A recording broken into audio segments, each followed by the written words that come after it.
Hello, I'm Bernard Hickey from interest.co.nz and welcome to another in our series of double shot interviews and our weekly Never a Dull Moment Currencies Report with Dan Bell from HiFX. Welcome in, Dan. Good to see you.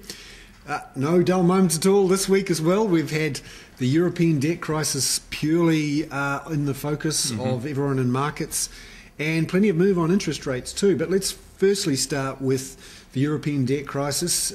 We're all experts now in Greek and Italian politics and also in the 10-year bond yields, which everyone's been focused on. Tell us about what's happening, particularly with the Italian, Spanish and French bond yields. So, as you say, the focus continues to be on the European debt crisis, which doesn't seem to be getting any better. This week, we've continued to see the bond yields of Italy, Spain and France creep up. So overnight, actually, Spain's 10-year government bond yield pushed up to a high just under 7%. And 7% is the key level, isn't it? Yeah, a lot of analysts talk about 7% being a key level. You know, these economies have got huge debt burdens to service, and obviously at 7% it starts to get pretty difficult. You compare that to New Zealand, our 10-year government yields pushed under 4% this week. So, you know, relative to those economies that have much larger debt burdens, you know, they're seeing a lot of pressure. So Italy also, their government 10-year yields up over 7% at one stage this week. They came off under 7%, but they're still hovering quite high. Greece, as we know, is still a basket case, and France also, their yields continuing to push up. It's worth explaining to people again why it's such a problem if these Southern European economies do default or have big problems in their debt markets. Why are people so nervous about it? Well, I mean, the whole system is interconnected, and if we're seeing the cost of servicing a government's debt go up, obviously that's putting pressure on their economy. It means that investors are getting more and more nervous about the ability of that economy to service their debt. That puts pressure on their banking system, so their banks are going to see pressure, and it's a flow-on effect. So that you know, this whole idea of contagion, you know, so we started with Greece and Portugal and Ireland. Now it's spreading to places like Spain and Italy, and now, you know, even France is in the headlights. So you know, the whole thing continues to sort of spiral, and it's a really bad cycle because, you know, as these yields go up, the cost of servicing their debt, you know, is more expensive, which makes it even more difficult for them to get out of their current negative position. So it's a very, very bad cycle, and it doesn't seem like it's going to end anytime soon. Yeah, so how is it going to end? What could be the thing that stops it? Everyone's focused on particularly Germany and France. What's the thing we should all watch?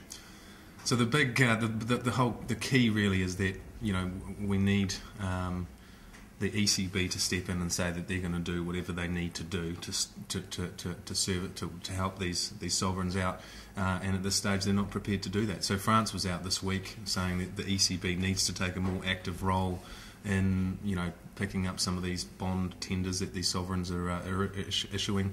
Germany's turned around and said, well, that's not really the ECB's mandate. They're focused on price stability. But there is no other lender of last resort available in Europe. You know, compare that to the US, where the Fed have basically done everything that they can, pulled out all stops, printed money and monetised their debt. On the flip side, you've got Europe, and the ECB just aren't prepared to take that next step. So there is a risk now of some sort of severe turbulence, meltdown in Europe. What would that mean for currencies, particularly the New Zealand dollar, in the next few months? We're already seeing the New Zealand dollar under broad pressure as the outlook for global growth continues to slow. In an environment where we see, you know, potential contagion into global credit markets, you basically see investors dumping risk assets like currencies, commodities and equities to get back into safe haven assets like US government bonds. So in that environment, the New Zealand dollar goes lower. We're already much lower.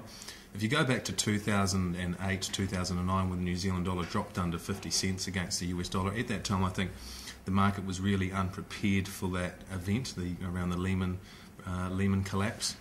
This time around, investors are saying that everyone's a little bit more wary and prepared if we do see a big credit event from Europe.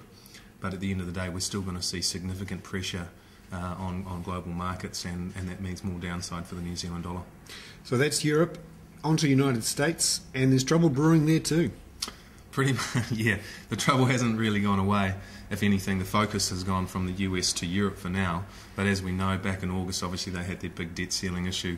Next week is a deadline for the Super Committee, who were basically given the task of cutting 1.2 trillion US dollars off the US debt. They need to come out with a plan, to cut 1.2 trillion. If they don't, essentially they are going to be forced to just go and cut wherever they can from the various public sectors across the US government balance sheets. And I don't know how that's going to turn out. At this stage, people are saying that there is some level of coordination going on, that they're not as argy-bargy as they were back in August, but you never know. There's still, obviously, the US have a massive debt burden, and continues to be a big risk for them as well. So there's a worry that they might not agree, then there'd be big cuts which would slow the US economy, and or America might be downgraded again. Yeah, well, I mean, it could. I mean, quite feasibly, if they don't follow through with the necessary cuts. All the rating agencies are already, watching them, and as we know, Standard & Poor's downgraded them back in July of this year. So, if they don't come through with the goods, I would imagine the other credit rating agencies would be making a call. Back closer to home, the Reserve Bank of Australia came out with the minutes for its decision on Melbourne Cup Day, and a few surprises. Yeah, it was actually. So the minutes were released this week, and basically stated that they'd really weighed up the idea of a rate cut, and we're actually thinking about leaving rates unchanged at 4.75%. So the market thought it was pretty much a given, and we're actually pricing in more rate cuts. That statement has really changed the outlook for interest rates in Australia. You saw the Aussie dollar pick up a little bit of steam following that, and the Kiwi-Aussie exchange rate has dropped down to new 6-month lows under 76 cents. So earlier this year we were thinking that the interest rate differential was favouring the New Zealand dollar over the Aussie, potentially with rate hikes from the RBNZ. Obviously that pitch has changed, with the market now looking at the RBNZ potentially cutting, and now with the RBA more on hold. And a good call last week where you said potential for a cut in the official cash rate, and now this week the markets have really started to price in a potential for a cut as early as December 8. It's astonishing, really. What's driving that change in expectations? Well, I think overall, locally, the data continues to be sluggish. I mean, we had a stronger retail sales number out this week, but that was a bit of an anomaly based on the World Cup spend. And I think the European debt crisis will be a big concern for the RBNZ, and also seeing these funding costs going up around the world. So, the cost to go out and raise debt in the wholesale offshore markets continues to creep up, and the RBNZ will be very concerned about that. So, and also I think they generally want the New Zealand dollar lower. Certainly, if they cut interest rates, we would see another sell-off in the Kiwi, and I think if you talk to most people out there, I think that would be a preferred outcome, to see a little bit of relief for our export sector. So ranges for the New Zealand dollar versus the US dollar? So we're sort of sitting just under 76 cents at the moment. Support in the short term is seen around 75.50. That 6-month low, which we got down to a few weeks ago, was around 74.80. So a break under 75.50 really opens up, in my mind, 73 cents. So the low 70s could quite easily be achieved in the next few weeks. The top side, I think, is limited to around 79 cents. Against the Aussie dollar, we're sort of treading water just under 76 at the moment. Support is seen around 75.50, resistance around 77. And against the euro and the pound, where even though the euro's in such trouble, Kiwi dollar's maybe not as strong against the euro, and the pound as well, where we heard some news from the Bank of England of a really tough economy there. Yeah, it's quite counterintuitive to think, to understand why the Kiwi dollar should be weaker against the euro and the pound sterling. Because when you think about the situation up there, it's much worse than it is in New Zealand. The UK, for example, had another terrible unemployment number out this week. Unemployment coming up around 8.3%. The Bank of England interest rates set at 0.5, and talking about more money printing up there. So fundamentally, there's nothing appealing about the Great British Pound or the Euro, as we know, but the Kiwi dollar has been under pressure, trading around 48p. And remember, we've been up as high as 53p over the last few months.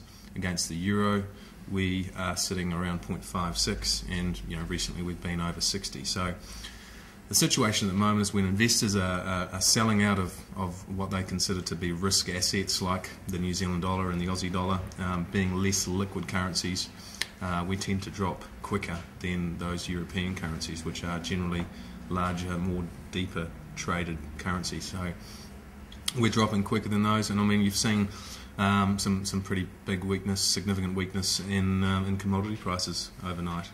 Even precious metals overnight. Gold prices down over 3%, silver prices down 7%. And I think that goes to show you that there is still a lot of leveraged money that is playing in the commodity space, even gold and silver. So when you're seeing ongoing sort of risk aversion, investors are being forced out of their long positions in commodities for margin calls and other asset classes that they might be trading in as well. Excellent. Dan Bell there from HiFX. Another week of non-dull moments. We'll be back again in a week's time with Currencies Report. I'm Bernard Hickey from interest.co.nz. That was another in our series of double shot interviews.